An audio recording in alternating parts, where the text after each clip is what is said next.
नमस्कार, मी मनीषा राजोपाध्ये. वलयांकीच्या या भागामध्ये मी आपणा सर्वांचं हार्दिक स्वागत करते. कोऱ्या कोऱ्या कागदावर असलं जरी छापलं, कोऱ्या कोऱ्या कागदावर असलं जरी छापलं, ओठांवर आल्याखेरीज गाणं नसतं आपलं. हे काय आहे? मी एवढी छान कविता तुम्हाला ऐकवली, पण तुम्ही माझं काही कौतुक वगैरे कराल की नाही? रसिक हो, तसं ही कविता ऐकवणं काही साधी सोपी गोष्ट नाही बरं का. आणि त्यातल्या त्यात ती जर मंगेश पाडगावकरांची असेल तर आम्हाला दिसतोय तुमचा हसरा चेहरा. आणि हा चेहरा असाच फुलत राहण्यासाठीच आज आपण भेटणार आहोत कविवर्य श्री मंगेश पाडगावकर यांना. तो तिला एकांतात बागेमध्ये भेटला आणि नको तितक्या जवळ जाऊन अंगाशी खेटला. लाल लाल गुलाबाचं फूल होऊन पेटला. अहो भेटला तर भेटू दे की, पेटला तर पेटू दे की. तुमचं डोकं कशासाठी इतकं गरम झालं? त्याने प्रेम केलं किंवा तिने प्रेम केलं, करू दे की मला सांगा, तुमचं काय गेलं? मराठी कवितेला ताजेपणाचा सुगंध बहाल करणारे कवी. पाडगावकरांच्या कवितेमध्ये पाऊस, झाडं, फुलं, पक्षी, पाणी असा सारा निसर्ग कसा अगदी भरभरून भेटत असतो. अहो कारण काय म्हणून काय विचारता? त्यांचा जन्मच मुळी कोकण किनाऱ्यावरील वेंगुर्ले या गावचा. श्रावणात घन निळा बरसला, रिमझिम रेशीम धारा. आणि इतक्यात कोकणातले ते माझ्या मनात उलगडला झाडातून अवचित हिरवा मोर.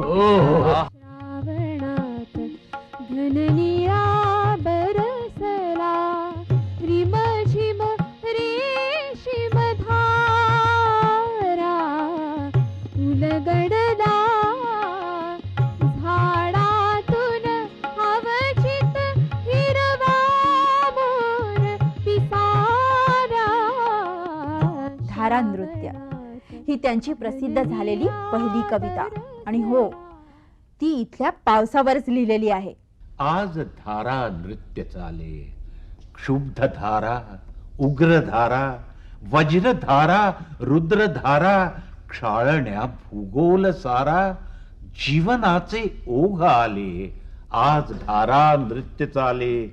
धुंद लाटा सागराच्या, मी सांगितलं जवळ धुंद लाटा सागराच्या, क्षोभती वक्षी गिरीशा.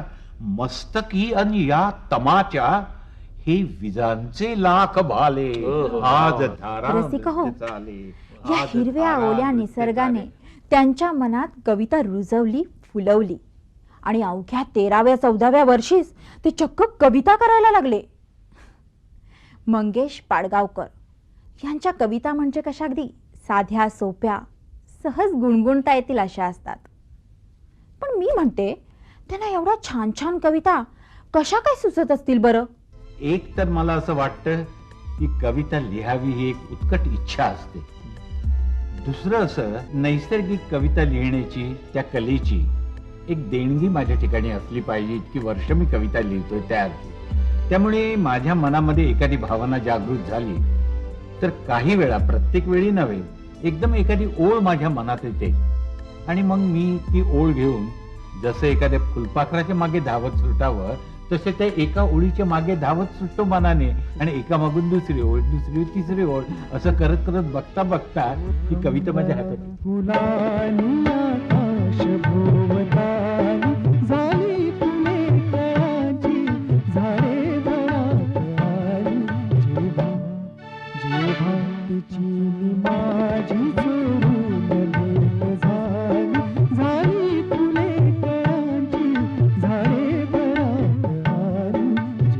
पाडगावकरांच्या यांच्या घरात कवितांचं वेळ पूर्वीपासूनच होतं. त्यांच्या आई स्वतःही कविता करत असत. अनेक प्रसिद्ध कवींच्या कविता त्यांनी या लहानग्या मंगेशला ऐकवल्या होत्या. आणि ह्या कविता ऐकता ऐकताच पाडगावकरांच्या मनातही कवीने जन्म घेतला.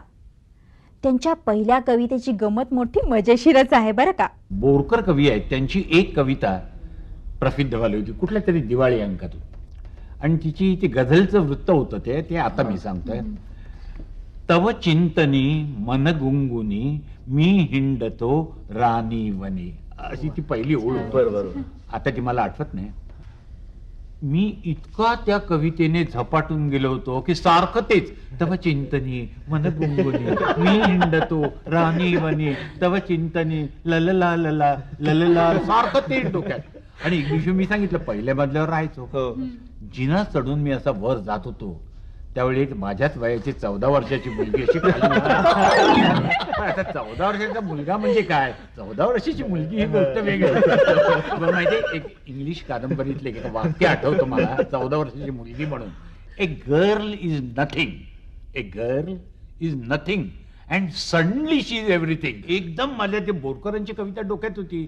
तव चिंतनी मन गुंगुनी मी हिंडतो राणी वने, आणि एकदम फवारा छातीतून उडावा त्याप्रमाणे माझ्या तोंडून आलं. तुझं पाहिले तुझं वाहिले नवपुष्प हे हृदयातले. रसिक हो, पाडगावकरांनी पहिली कविता ज्या तरुणीवर केली होती ना, त्याच तरुणीशी म्हणजेच यशोदाबाईंशीच त्यांनी लग्न केलं. तिने लग्नाला होकार दिल्यावर त्यांना काय वाटलं असेल बरं? मी तिला विचारलं आणि तिने लाजून होय म्हटलं. सोनेरी गिरक्या घेत मनात गाणं नाचत सुटलं. एक दिवस चंद्र फुलं तारे वारे सगळं मनात साठवलं आणि थरथरणाऱ्या हातांनी तिला पत्र पाठवलं. आधीच माझं अक्षर कापरं, आधीच माझं अक्षर कापरं, त्या दिवशी अधिकच कापलं आणि रक्ताचं तर सोडाच राव, हातामधलं पेन सुद्धा होतं तापलं. पेटीत पत्र टाकल्यानंतर आठवलं, पेटीत पत्र टाकल्यानंतर आठवलं, पाकिटावर तिकीटच नव्हतं लावलं. प्रेमाची धुंदी.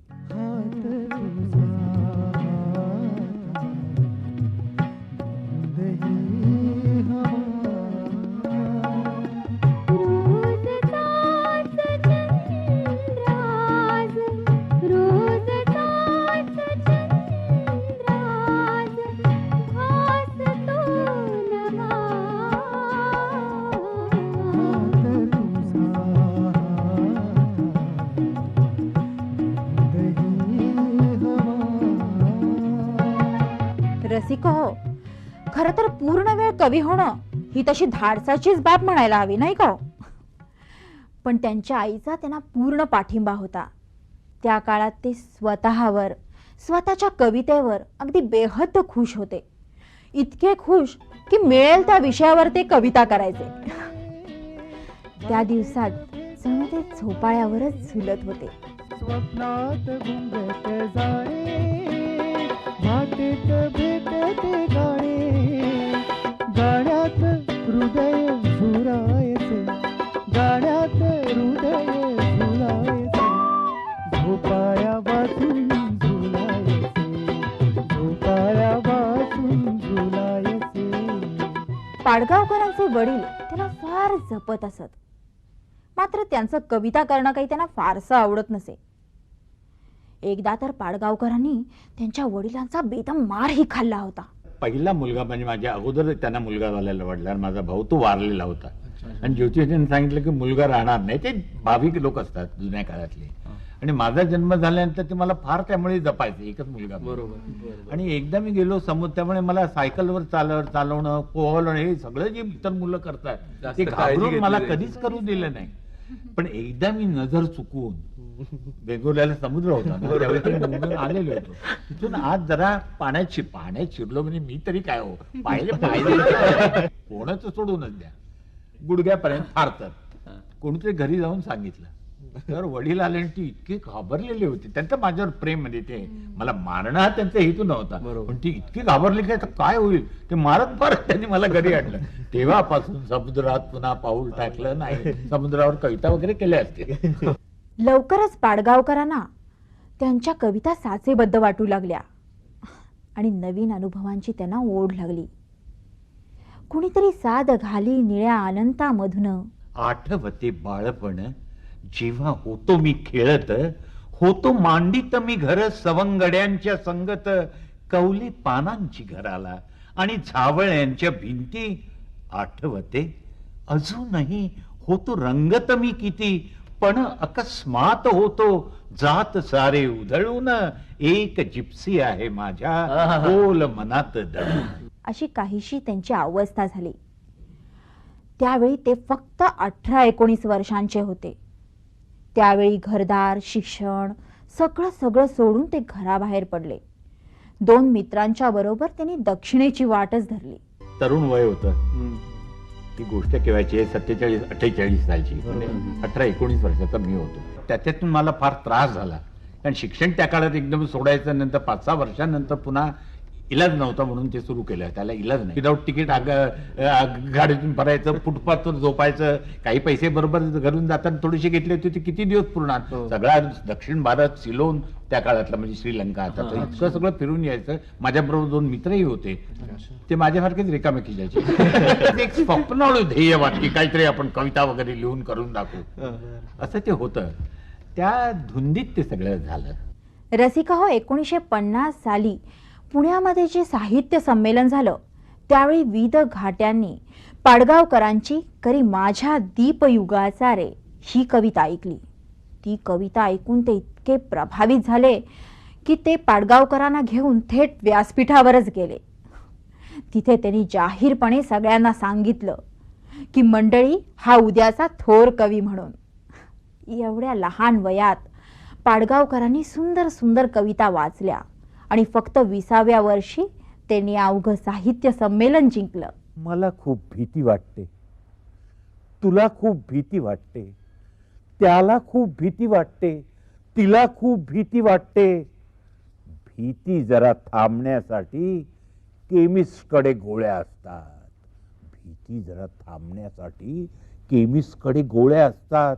गोळ्या घेतात झोप येते, झोप येताच भीती थांबते. लहान भीती 2 गोळ्या, मोठी भीती 6 गोळ्या.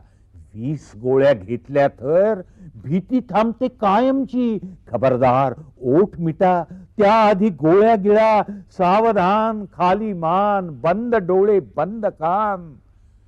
रसिका हो, पाडगावकर काही दिवस काकासाहेब कालेलकर यांच्या बरोबर वर्ध्याला राहिले होते. तिथे राहून त्यांनी हिंदी साहित्याचा अभ्यास पूर्ण केला. नंतर टीचर्स डिप्लोमाही केला. मुंबईत येऊन MA केलं.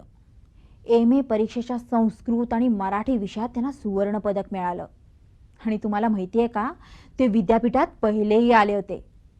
जोडीने त्यांची कविताही फुलतच होती.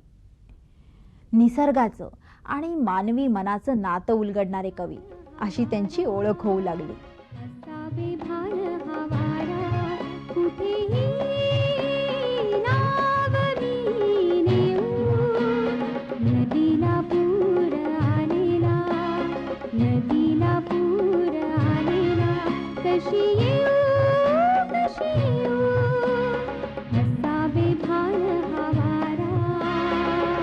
रसिका हो, पाडगावकरांच्या बद्दल बोलावं तेवढं थोडंच आहे. आणि म्हणूनच येत्या भागातही आपण या गप्पा अशाच चालू ठेवणार आहोत. तेव्हा भेटूया पुढच्या आठवड्यात, याच दिवशी, याच वेळी. तोपर्यंत नमस्कार.